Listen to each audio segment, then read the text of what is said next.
So it's been a little over 1 month into our deep dive into Bitwig's 30-day trial period, and if you haven't been able to tell from all the other videos on this playlist, I went ahead and picked up a copy of Bitwig, and it is now my go-to DAW for any project that is for me.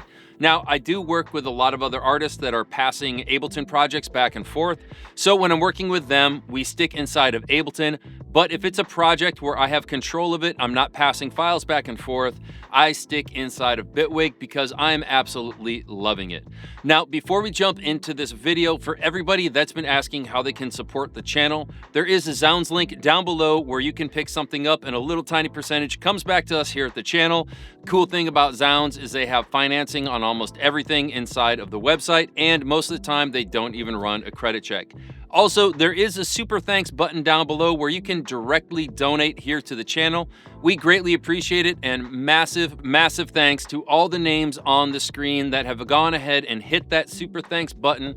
We truly appreciate your direct donation. It really helps us continue to make these videos and get them out to you, the viewer. Now, in all of our last videos, we've looked at a lot of features where Bitwig is truly outshining Ableton. But in this video, I want to take a look at one specific feature from a songwriter point of view. I know that Bitwig has this reputation of being sort of the sound designer, super modular DAW, but I've been using it in all of my pop sessions and songwriter sessions, and I find it really does shine there as well. Now, when it comes to songwriting, I'll be the first to admit that I'm not really a musical protege. I know enough about music theory, I know how to play the piano basically, but if you say in G sharp you want to come up with 5 or 6 different chord progressions, I could eventually figure it out, but it's not a smooth, fluid process for me. So what I end up using all the time are programs like Scalar 2 and Cthulhu. Now, I find that in Bitwig, they are amazing to use, and it's really quick and easy to set up. I use them all the time in my old Ableton sessions, but it's a little bit cumbersome. So in this video, I want to check out the difference between using programs like Scalar 2 and Cthulhu inside of Ableton, and then how much easier it is to use it inside of Bitwig. So let's jump over to the computer and check it out. All right, here we are inside of Ableton, and we have gone ahead and loaded Scalar 2 into a track right here. Let's go ahead and pull that guy up. One thing to note that when you're using Scalar 2, you want to make sure to, after you select whatever song you're using, click this little bind button right down here, meaning that the MIDI notes you're sending into it are going to be triggering these chords right here. Or if you create your own custom chord layout here or here, you want to just make sure to bind that section that you're working with. So here we're going to be binding A. And now Scalar does have a lot of different sounds inside of it that you could be using, but let's say you wanted to specifically use something like Serum, but use Scalar to trigger the chords inside of Serum. So inside of Ableton, what we're going to have to do is now come up here and add an instance of Serum to another channel. We're going to go ahead and just select the pluck sound right here.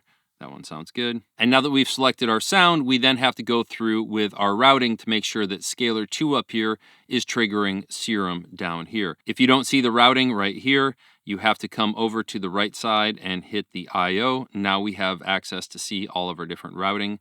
One thing to note real quick is just to turn off the sound inside of Scalar so we're not hearing both of these VSTs at the same time. Now for the routing from Scalar 2 into Serum, we're going to have to go over here and say instead of all inputs, I want Scalar 2 and I want Scalar 2 now to be routed, and I have to make sure to click my monitoring to in. Now, when Scalar 2 up here is record enabled, it's going to be sending the MIDI chords that it's triggering into Serum down here. And we can change to a different chord, idea. And if we want to go into Serum, then we have to toggle into this channel and select whatever we want. Make sure this stays record enabled up here. And it does work, but for me, it feels very cumbersome. And if there's a better way of doing this, I would rather use that method instead of every time having to come up here, create 2 different instruments, take care of all this routing, and then make sure I have Scalar 2 record enabled. And if I want to use a different sound inside of Serum, I have to toggle in between these guys and go back and forth. Now, it is doable inside of Ableton, but to me, it feels cumbersome, and if there's a better way to do it, I would much rather use that. So let's go over here into Bitwig and take a look at how we set it up inside of Bitwig and how smooth and efficient it is. So we have a single instrument channel right here. We're just going to go ahead and insert scalar. And inside of scalar, we want to just select the exact same that we had inside of Ableton. And again, we're going to bind it because we are using these chords right here. And I'm going to go ahead and turn the sound off. Now that I've inserted this, a cool feature inside of Bitwig is that I can actually have two instruments on the same channel at the same time. So if I hit plus, by default, it's going to be on audio effects. But if I switch to everything and then search for Serum and load that in, let's select the exact same pluck sound as before. And without doing any sort of routing or any sort of multiple tracks, I can simply play. It will trigger scalar, which is then fed into Serum. And if I want to see these both at the same time without toggling in between the two different tracks, I can have scalar over here where I can switch my chord progression. Go over quickly into Serum and then select a different sound inside of Serum.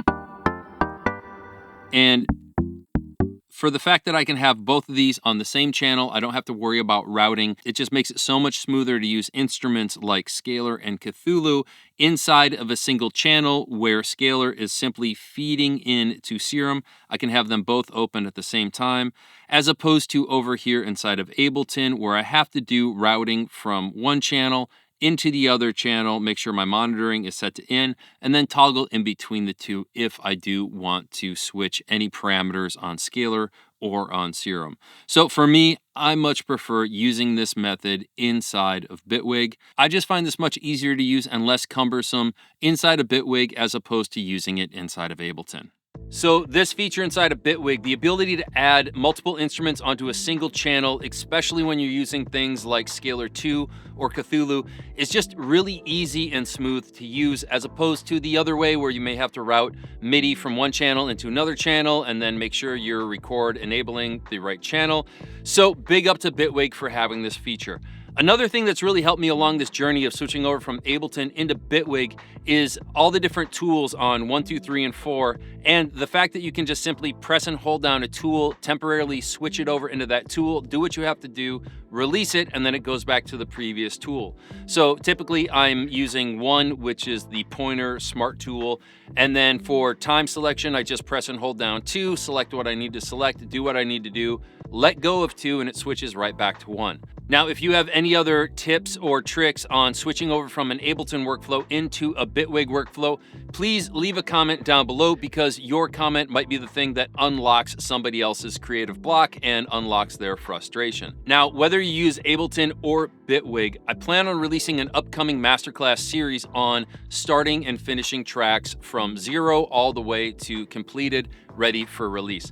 Now, it's a little bit of a backwards method, but it's the method that I taught at Icon Collective back in Los Angeles, and that I also still teach in private tutoring sessions, and the feedback is awesome. A lot of people say that even though it's a different way of looking at creating songs, it has really helped them progress a lot faster than they thought, because they're not getting overwhelmed with all the little small details inside of a DAW. So if this is something of interest to you, please make sure to hit the subscribe button down below, because those videos will be coming very soon. My name is Stu. This channel is Create, Educate, and Inspire. If you made it all the way to the end of the video, I thank you kindly for all the support. Now, that being said, the way we sign off on all of our videos, thank you for your time, thank you for your attention, and it doesn't really matter what DAW you use, because they're all tools. It just comes down to which tool is best suited for your needs. So go grab whatever DAW you want and go make something cool. And make sure you subscribe down below.